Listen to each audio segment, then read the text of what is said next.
Students, last video में हमने BSc final year का फर्स्ट पेपर एनालिसिस उसमें से हम 3 यूनिट देख चुके थे 10 इयर्स के कलेक्शन में चैप्टर वाइज में। ठीक है, आज हम यूनिट नंबर 4 करने वाले हैं। इस यूनिट नंबर 4 के अंदर आपके 3 चैप्टर्स आते हैं, चैप्टर नंबर 12, चैप्टर नंबर 13 और चैप्टर नंबर 14। ठीक है, तो सबसे पहले हम पहला चैप्टर देखते हैं इस यूनिट से। तो पहला चैप्टर क्या है यहाँ पर, दूरिक समष्टियाँ अर्थात मैट्रिक स्पेस। ठीक है, तो क्वेश्चंस देखते हैं कि कौन कौन से क्वेश्चंस रिपीट हुए हैं और कौन कौन से क्वेश्चंस एक एक बार आए हैं। ठीक है, तो यहाँ क्वेश्चन नंबर 1 2020, 2019, 2015, 2014 और 2012 में आया हुआ है, अर्थात आप देख सकते हो कि ये क्वेश्चन कितना इंपॉर्टेंट है। ठीक है, हर बार रिपीट हुआ है।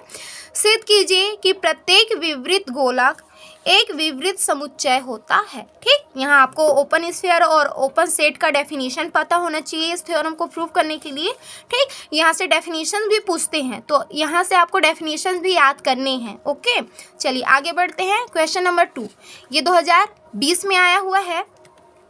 सिद्ध कीजिए कि माना कि XD एक पूर्ण दूरिक समष्टि है तथा YX दूरिक समष्टि XD का एक उप समष्टि है, तब Y पूर्ण होगा यदि और केवल यदि Y संवित समुच्चय होता है। ठीक है, यहाँ आपको क्लोज्ड सेट और साथ ही साथ यहाँ कंप्लीट मैट्रिक स्पेस का डेफिनेशन पता होना चाहिए। ठीक, उसके बाद ये थ्योरम्स आपका प्रूफ हो जाएगा इजीली।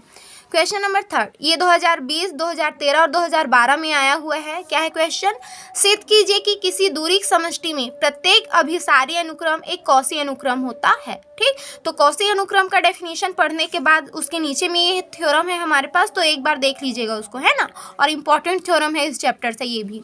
क्वेश्चन नंबर 4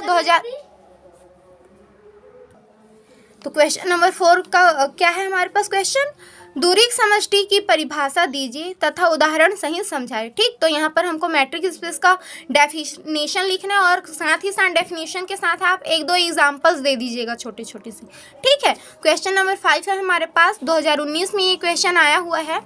माना कि XD एक दूरिक समष्टि है तथा माना कि F X के अरिक्त उप समुच्चयों का एक समावेशी अनुक्रम इस प्रकार है कि del of Fn tends to 0, जो n टेंस टू इनफाइनाइट, तब intersection n is equal to 1 to infinite Fn not equal 5 तथा ठीक एक बिंदु अंतर्विष्ट करता है।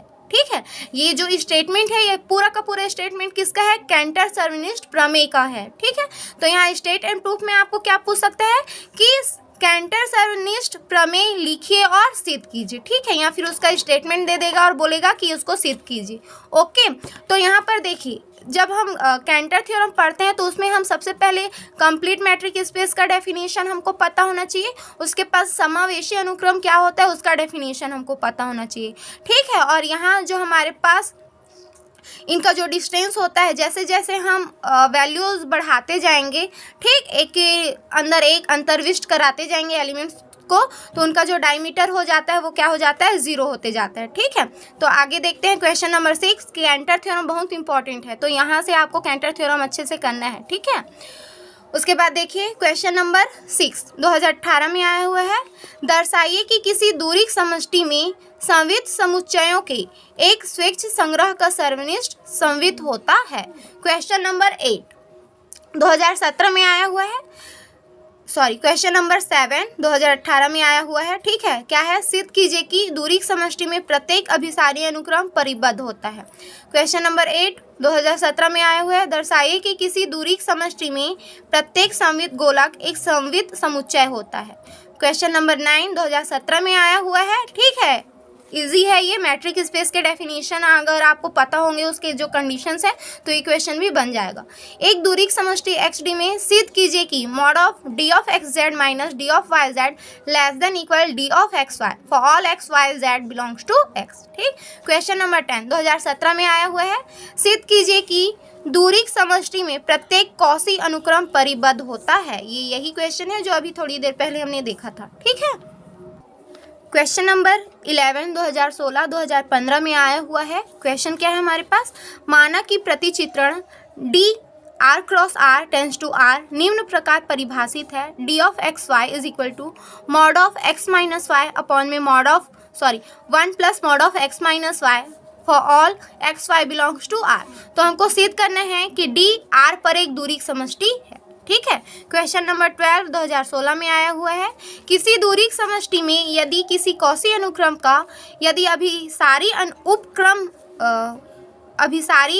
उप अनुक्रम है तो अनुक्रम अभिसारी होगा। क्वेश्चन नंबर 13 2016 में ही आया हुआ है, ये भी क्वेश्चन 2016 में। ठीक है। माना कि एक्स डी एक दूरी समष्टि है, दर्शाइए कि फलन D X cross X tends to R इस प्रकार है कि D of x Y is equal to minimum of 1 D of x Y X पर एक परिबद्ध दूरी है। क्वेश्चन नंबर 14 है, यहाँ से 2013 में आया हुआ है। माना कि डी एक अरिक्त समुच्चय एक्स पर दूरी है, दर्शाइए कि अग्र रूप से परिभाषित फलन d of x y d 1 of x Y is equal to d of x y upon में 1 plus d of x y, जहाँ x y belongs to x भी एक्स पर दूरी है। क्वेश्चन नंबर 15 ये 2011 में आया हुआ है। एक दूरी समष्टि एक्स डी में सिद्ध कीजिए कि mod of D of X Z minus D of Y Z less than equal D of x Y for all x Y Z belongs to X. Question number 16 2011 में आया हुआ है। एक उदाहरण देकर समझाइए कि अनंत संख्या में विवृत समुच्चयों का सर्वनिष्ठ विवृत नहीं होता है। क्वेश्चन नंबर 17 ये भी 2011 में आया हुआ है। दर्शाइए कि दूरी समष्टि आर डी एक पूर्ण दूरी समष्टि है, जहां डी आर के लिए साधारण दूरी को निरूपित करता है। ठीक है, एक एग्जाम्पल है, जैसे आप दूरी समष्टि का डेफिनेशन पढ़ोगे तो उसी के जस्ट नीचे एग्जांपल्स दिए हुए हैं। ठीक है, ये तो आपका हो गया पहला चैप्टर इस यूनिट का, मैट्रिक स्पेस। अब दूसरे चैप्टर्स पे आगे बढ़ते हैं। चलिए, अब इस यूनिट का जो सेकंड चैप्टर है वो क्या है हमारे पास, चैप्टर नंबर 13, और उसका नाम क्या है, संकुचन सिद्धांत एवं वास्तविक संख्याओं का परिमेय संख्याओं से निर्माण। ठीक है, construction principle and constructions a real number from rationals. Okay, चलिए देखते हैं इसमें से इस चैप्टर से कौन कौन से क्वेश्चंस आए हुए हैं। तो सबसे पहला क्वेश्चन है हमारे पास 2020, 2018, 2015 और 2014 में ये क्वेश्चंस आए हुए हैं। ठीक है, और इस चैप्टर से ये मोस्ट इंपॉर्टेंट क्वेश्चंस हैं। ओके, तो क्वेश्चन क्या है हमारे पास, स्टेटमेंट एंड प्रूफ में आता है। तो यदि कभी कभी इसके स्टेटमेंट पूछ दिया जाए तो आपको इसका स्टेटमेंट भी याद रखना है। ठीक है, तो बनाक संकुचन सिद्धांत, ठीक, इसके बहुत सारे नाम हैं, जैसे कि संकुचन प्रतिचित्रण, बनाक स्थिर बिंदु प्रमेय। ठीक, तो तीनों में से कोई एक आपको पूछ देगा, बोलेगा कि इसका स्टेटमेंट लिखिए और सिद्ध कीजिए। ठीक है, उसके बाद क्वेश्चन नंबर 2 है, 2013 में आया हुआ है ये।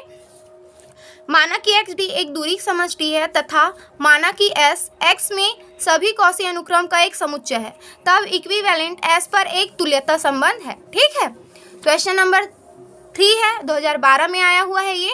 संकुचन प्रतिचित्रण की परिभाषा दीजिए तथा सिद्ध कीजिए कि प्रत्येक संकुचित प्रतिचित्रण एक समान सतत है। ठीक है, तो इस चैप्टर से सिर्फ इतने ही क्वेश्चंस आए हुए हैं अभी तक में, और सबसे ज़्यादा जो इम्पोर्टेंट क्वेश्चन है इससे वो क्या है, बनाक संकुचन सिद्धांत है। ठीक है, नेक्स्ट चैप्टर की ओर आगे बढ़ते हैं। चैप्टर नंबर 14, उसका नाम क्या है, पूर्ण क्रमित क्षेत्र के रूप में वास्तविक संख्याएं, real numbers as a complete ordered field. ठीक है, देखते हैं क्वेश्चन नंबर 1 2019-2016 में आया हुआ है। यदि p एक अभाज्य संख्या है तो सिद्ध कीजिए कि रूट p एक परिमेय संख्या नहीं है। क्वेश्चन नंबर 2 2018 में आया हुआ है। सिद्ध कीजिए कि रूट 5 एक परिमेय संख्या नहीं है। क्वेश्चन नंबर 3 2017-2014 में आया हुआ है। सिद्ध कीजिए कि रूट 3 एक अपरिमेय संख्या है। क्वेश्चन नंबर 4 2016, 2013 और 2012 में आया हुआ है। आर्किमिडीयन गुण को लिखे व सिद्ध कीजिए। ठीक, कभी कभी इसका स्टेटमेंट भी पूछ देता है। 2013 या फिर 12 में इसका स्टेटमेंट पूछा गया था। ठीक है, तो एक बार देख लीजिएगा आप लोग। प्रश्न नंबर 5 2015 में आया हुआ है। सिद्ध कीजिए कि रूट 5 परिमेय संख्या नहीं है। क्वेश्चन नंबर 6 सिद्ध कीजिए कि ऐसा पूर्णांक r विद्यमान नहीं है जिसके लिए root r+1 plus root r-1 एक परिमेय संख्या होगा। ठीक है, तो आप देख सकते हो कि जो लास्ट चैप्टर है इस यूनिट का हमारे पास, वहाँ सिर्फ हमको क्या पूछेगा कि जो रूट से रिलेटेड है, जैसे रूट 5 हो गया, रूट 3 हो गया, रूट 2 हो गया, रूट 8 हो गया। ठीक है, तो ये सारे के क्वेश्चंस बनते हैं यहाँ से। ठीक, और हमको दिखाना है कि वो परिमेय संख्या नहीं है या फिर परिमेय संख्या है दिखाना है। ठीक है, तो इनके प्रूफ भी एकदम इजी है। अगर एक प्रूफ आप बना लिए हो तो बाकी प्रूफ भी सेम बनेगा उसका प्रूफ, ठीक है। तो अब देखते हैं कि इसमें से हम कौन सा चैप्टर छोड़ सकते हैं, कौन सा पढ़ सकते हैं, ठीक है। तो जो हमारे पास 2016 से 2011 का जो पैटर्न था हमारे पास, उसमें जो क्वेश्चंस आते थे वो क्या आता था, चैप्टर नंबर 12 हमारा पूरा यहाँ से ए और बी आता था, ठीक है। और इसके अथवे में हमारे पास क्या आता था, जो चैप्टर नंबर 13 है और चैप्टर नंबर 14 है वहाँ से क्वेश्चन आता था, ठीक है।